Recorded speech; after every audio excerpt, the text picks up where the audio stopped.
I remember that day like it happened yesterday. I was standing in the corner of the living room, my hands clammy with nervous sweat, my heart pounding so hard I was sure everyone could hear it. My mom was in front of me, standing tall and rigid, her eyes sharp like a hawk's, scanning the room as if it were a courtroom. And in front of her were three boys, lined up neatly, each one seemingly picked from a magazine cover. Perfect smiles, perfect hair, perfect everything. Mary, Lisa, and Gabby. They had nothing to do with this, yet somehow I was standing in the middle of their world now. Next, my mom said, her voice cold and commanding. Any doubts? Nobody spoke. The tension in the room was thick enough to choke on. My palms were sweaty, my throat dry, but I forced myself to breathe. I knew there was no room for hesitation here. My mother never tolerated hesitation. Very well, she continued, her tone dropping into something almost casual, like she were announcing a sale at a department store. Mary, Lisa, and Gabby, you're free to go. Goodbye, losers. I flinched at the word losers. It wasn't even directed at me, but the sting of it made me want to shrink into the floor. I watched the other girls walk out, their heads high, pretending they weren't trembling. And just like that, the room felt smaller, heavier, as if the walls themselves were closing in on me. Then my mom turned back to me, her expression unreadable but her eyes fierce. Now, the three of you left are the favorites to win my son's heart, she said, as if this were a game I had no choice but to play. The next step is simple. Whoever gets pregnant first will become his wife. I froze. The words hit me like a punch to the stomach. My mind raced, trying to understand if I had heard her correctly. Pregnant first? Marry my mom's son? Was this some kind of cruel joke? I looked at the boys, all three of them, Austin, Liam, and Noah, standing there awkwardly, unsure of what to do or say. It will be a pleasure, one of them said, smiling confidently. With a handsome man like him. Who wouldn't want this? I wanted to scream. Calm down, I whispered under my breath, even though no one heard me. My mother's gaze flicked toward me, her expression icy, almost daring me to contradict her. Don't forget, she said, walking closer. This isn't just about love. It's about family, legacy, responsibility. Your job is clear. Start a family, secure your place, and make no mistakes. The room spun slightly as I tried to wrap my mind around it. My thoughts jumped between fear and disbelief. My life had just been thrust into chaos, into a story I hadn't written and didn't want to star in. And yet, there I was, facing the impossible. The choice my mom had made for me before I even had a say. Come say hi to the boys, my mom urged. Austin, honey, meet the girls.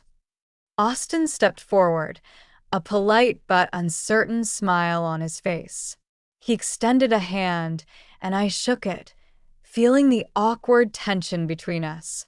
I couldn't help but notice how careful he was, how hesitant, like he knew this wasn't normal either. As we were left alone in the bedroom, the weight of reality hit me. Who would be first? Who would take the next step in this bizarre competition? I wanted to say, not me, I can't do this, but the words stuck in my throat. I realized, in that moment, that I was caught in a web of family expectations, societal pressure, and my own fear of disappointing everyone. I glanced at Austin, trying to gauge his reaction. His smile was polite, but his eyes held the same confusion I felt. And as we stood there, the unspoken question hung in the air. What does it really mean to follow your mother's plan? To obey her choices, even when they clash violently with your own heart? I knew then that nothing would ever be the same. My life had been commandeered by my mother's will, and I was left to navigate a path that felt both thrilling and terrifying, a journey that would test everything I thought I knew about love, loyalty, and myself. And in that moment, I realized one thing with absolute clarity. My life was no longer my own. The days after that first meeting felt surreal, almost dreamlike, except for the constant pressure that weighed on me. I couldn't eat, I couldn't sleep properly, and every time I looked in the mirror, I barely recognized the person staring back. The girl in the reflection had a forced smile plastered across her face, but inside, I was spinning with anxiety, confusion, and a growing sense of injustice. How had my life come to this? How had my mother turned what should have been normal teenage years into some twisted competition for my future? Austin tried to make things easier. He was kind, polite, and always careful to respect my boundaries. But even his kindness couldn't erase the reality of what we were expected to do. "I just want to understand," I whispered one night, sitting across from him at the small breakfast table. "Why is my mother doing this? Why does she think this is the way to secure love or family?" He looked down at his coffee, his fingers tracing the rim of the mug. "She believes she's doing what's best," he said quietly. "But I don't think anyone should be forced into something like this." Not you, not me. I wanted to nod, but my throat was tight. The words felt hollow when spoken aloud. This wasn't about choice. It never had been. Every action, every glance, every whispered comment from my mother reminded me that this game had rules I didn't agree to. And yet, I couldn't escape. Mary, Lisa, and Gabby had long since been dismissed from the house. Their laughter, their freedom, seemed like a distant memory now. I had replaced them in this strange competition, a silent spectator to a drama I never auditioned for. Sometimes, I caught myself imagining what life would have been like if my mom had simply let me live my own story, if she had trusted me to find love, to choose my own path, without coercion or manipulation.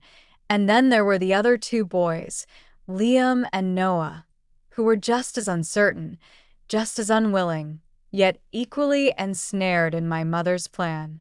Austin was the only one who seemed to understand my fear without judgment, but even his understanding couldn't change the situation. I could feel it pressing down on me like a storm cloud.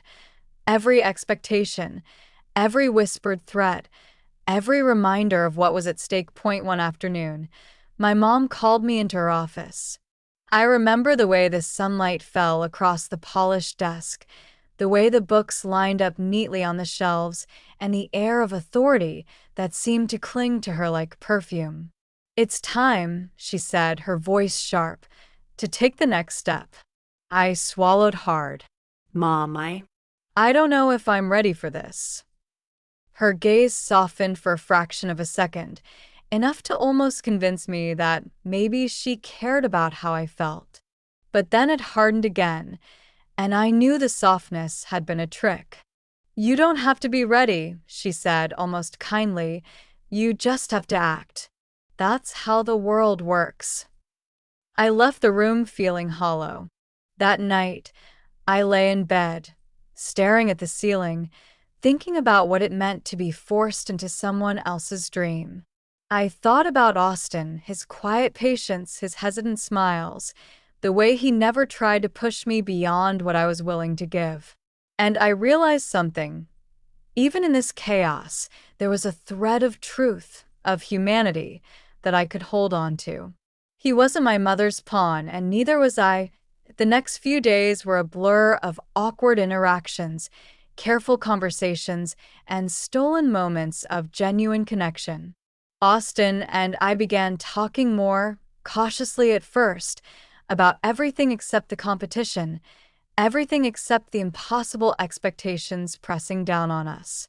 We shared stories of our childhoods, our fears, and the dreams we had put on hold. Slowly, I began to see him not as a part of the game, but as a person who could perhaps understand the complexities of my world and help me navigate them. Yet, the shadow of my mother's control was always there. The rules of her cruel game didn't allow for hesitation or compassion. They demanded action, results, and a future she had already designed. And still, I held on to my tiny rebellion, my private defiance. I refused to let my heart be dictated, to let my soul be traded like currency for approval or inheritance. In those quiet moments, alone with Austin, I realized that survival in this house meant more than following orders.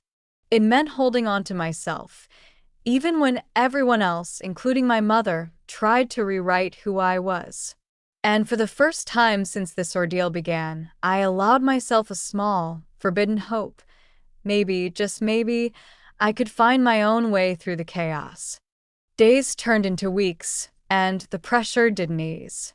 My mother's demands grew bolder, more specific, more suffocating.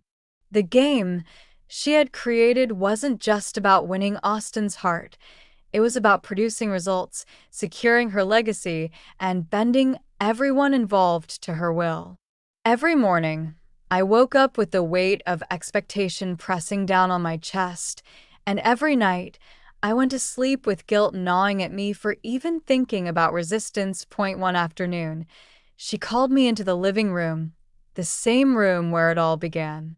Her voice was brisk, filled with that unmistakable authority that allowed no room for hesitation. "I've prepared a surprise for you," she said, a sly smile tugging at the corner of her lips. "You might like it or not, but you'll do what's necessary." I hesitated at the doorway. "Mom, please. I'm not sure this is right. I don't even understand why you're making me do this." "I can't just—" "You can," she interrupted sharply. "And you will. Because this is how things are done. Because I said so." I felt anger rise, tinged with fear. I had never spoken to my mother like this, not since I was a child. But something inside me snapped, not just fear, but the defiance that had been quietly growing in the back of my mind. "I can't pretend anymore," I said, my voice trembling but firm. "I won't lie. I won't deceive anyone just to satisfy your competition." Her eyes narrowed, but before she could respond, Austin stepped forward. I hadn't realized he had followed me into the room. "You don't have to," he said gently. "I won't let you be forced into anything. Not by me, and certainly not by her." A strange wave of relief washed over me. It was the first time anyone had acknowledged my autonomy in this house. For a brief moment, I felt like I could breathe again, like the cage my mother had built around me had a door. Austin's eyes were kind, patient, and understanding, a sharp contrast to my mother's cold, calculating gaze. Still, the challenge wasn't over. My mother had built her world around rules and expectations that she expected everyone else to follow blindly. She didn't care about emotions, boundaries, or ethics, only results. She didn't understand that forcing someone into a plan that violated their heart would only break them. And yet, I refused to break. The next days were a careful balancing act. I navigated conversations with my mother like a tightrope walker, careful not to upset her, careful not to betray my own principles. Austin and I found ways to communicate in whispers and glances, carving out a small space for honesty amidst a house filled with coercion. We talked about dreams we had postponed, our fears of losing ourselves, and the impossible burden placed upon us.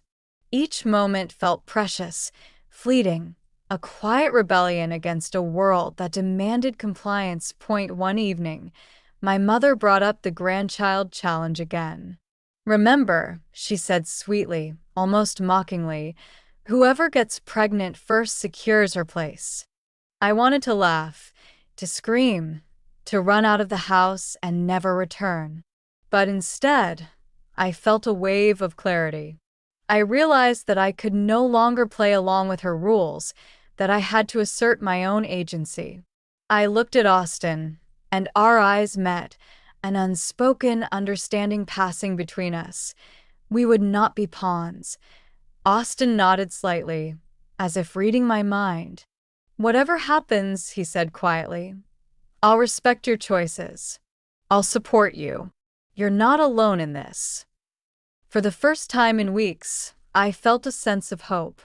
Not because my mother's rules had changed, not because the challenge was over, but because I had found an ally, someone willing to see me as a person, not just a participant in a game.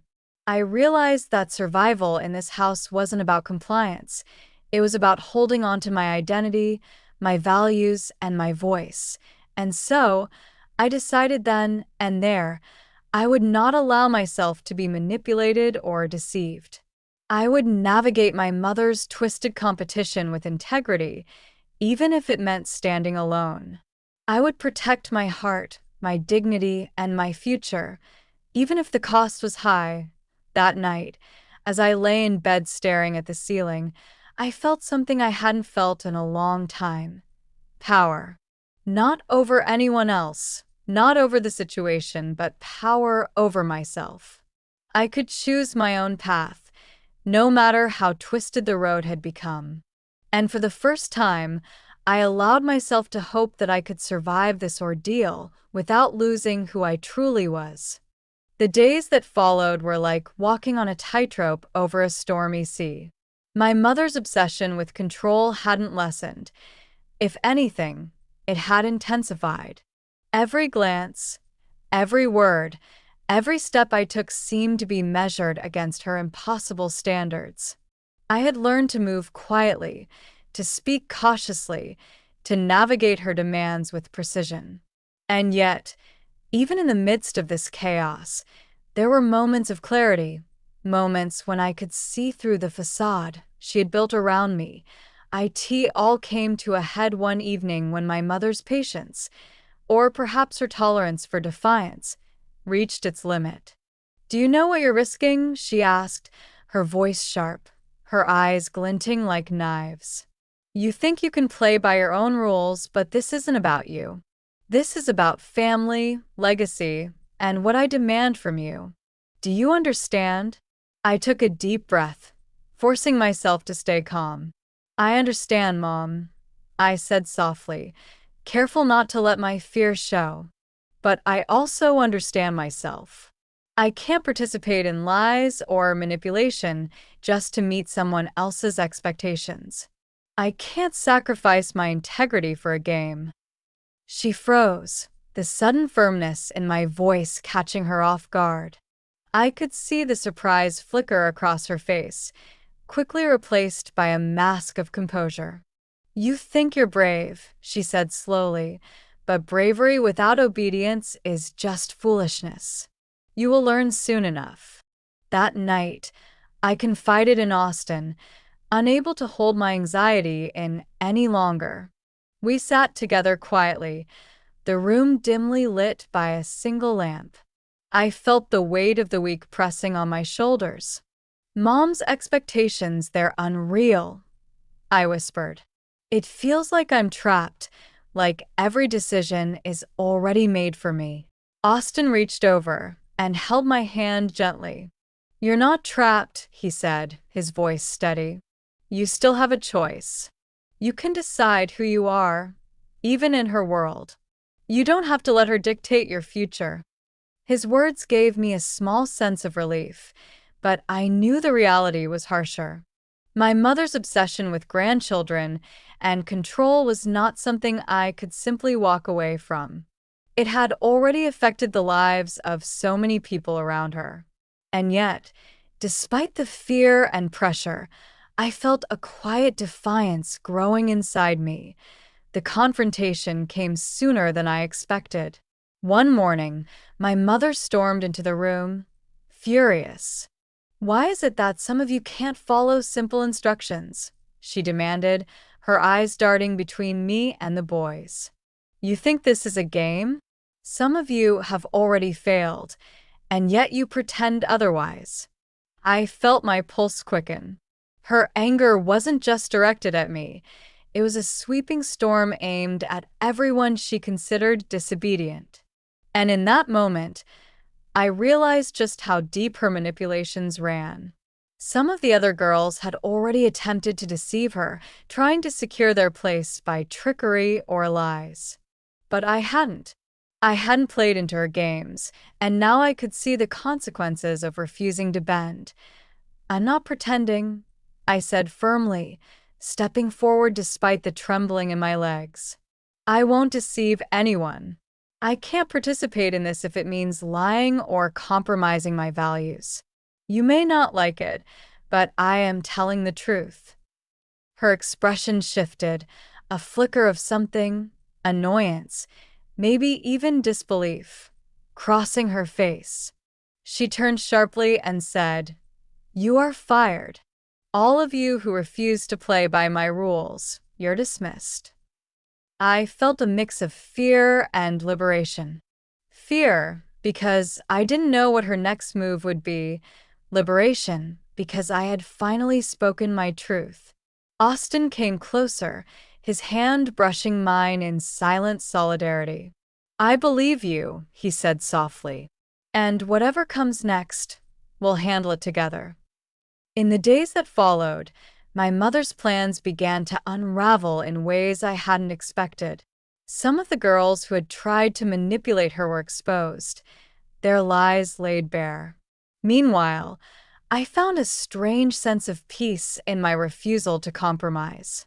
The chaos around me didn't disappear, but I had reclaimed a part of myself, the part that belonged only to me. By the end of the week, it became clear that my mother had underestimated something powerful, my determination to stay true to myself. And as I looked at Austin, who had remained unwavering in his support, I realized something even more profound. No matter how twisted my mother's games became, I would not lose myself. I would not allow anyone, even my own mother, to dictate who I could love or who I could become. That night, as I lay in bed, exhausted but resolute, I finally allowed myself a thought I had been denying for weeks. Maybe there was a way to survive this without losing my heart. Maybe, even in the middle of chaos and manipulation, I could find truth, integrity, and even love on my own terms. The days after my confrontation with my mother felt surreal, almost like the world had shifted on its axis. The tension that had once gripped every moment in the house had begun to loosen, though the shadows of her influence were still there, lurking in corners and whispered threats. But for the first time, I felt something I hadn't felt in months: control over my own life. Austin was my anchor through all of it. He never judged, never pressured, never tried to manipulate. He simply stood by me, a steady presence in a world that had demanded I bend and break for someone else's satisfaction. Together, we began to untangle the web of lies, the manipulations, and the expectations that had consumed our lives. Slowly, I realized the most important lesson I had learned through this ordeal. Honesty and integrity mattered more than approval, more than competition, more than family legacy. Then came the moment that would change everything. My mother, frustrated and angry that her plans had failed, confronted me once more. "You think you've won?" she sneered. "Do you think ignoring my rules will make everything okay?" I met her gaze calmly, without fear or hesitation. "I haven't tried to win anything," I said. "I've only tried to be honest. That's the difference between me and the others. I refuse to lie, to manipulate, or to betray myself. You may not like it, but it's the truth. And that truth has allowed me to see who I really am and who I can trust." She stared at me, silent for a long moment, her face unreadable. Then, finally, she turned and left the room, leaving me with a strange mixture of relief and lingering anger. I knew she wouldn't fully accept my choices anytime soon, but that no longer mattered. My life was no longer dictated by fear, obligation, or manipulation. It was mine to live. The real revelation came when we discovered that the boys she had tried to manipulate into her game weren't as invested as she had hoped. Some had walked away, uncomfortable with the pressure and deception. Others had tried to play along, only to realize that they couldn't go against their own values either. Austin, of course, had stayed, not out of obligation, but because he genuinely cared, not for my mother's plan, but for me. That realization hit me harder than anything else. Love, real love, could exist even in the most twisted of circumstances if it was built on honesty and respect. The tension of the grandchild challenge finally dissipated when it became clear that my mother's rules had no power over those who refused to follow them blindly. I felt a profound sense of relief wash over me, like I had been released from chains I didn't even fully understand until that moment. I wasn't forced into a life I didn't choose. I wasn't trapped by anyone else's ambitions or manipulations. I could breathe again, make decisions again, and live for myself, not for a plan someone else had designed. Austin and I spent those days quietly building a connection that wasn't defined by competition or obligation. We laughed together, shared our fears and dreams, and slowly began to imagine a future without coercion, without games. For the first time in months, I felt safe to hope, to dream, and even to love on my own terms. Looking back, I realized the truth my mother had never understood. Love cannot be forced, and life cannot be dictated by control. Trying to manipulate outcomes only breaks hearts, and the only way to survive such a storm is to stay true to yourself. I had refused to deceive, refused to bend, refused to compromise my values, and in doing so, I had found freedom. And so, as I stood in front of the mirror one morning, watching the sunlight illuminate my reflection, I finally saw myself again. Not the girl trapped in my mother's games, not the pawn in her twisted competition, but me. Stronger, wiser, and capable of making my own choices. I smiled, knowing that no one, not even my mother, could take that away from me. The experience had been harsh, confusing, and at times terrifying. But it had also been a profound lesson in resilience, integrity, and the power of truth. And as Austin and I walked forward, side by side, I knew that the path ahead would no longer be dictated by fear or coercion. It would be defined by honesty, love, and freedom, the choices I had finally earned. For the first time in my life, I could truly say, this story is mine, and I get to write the ending.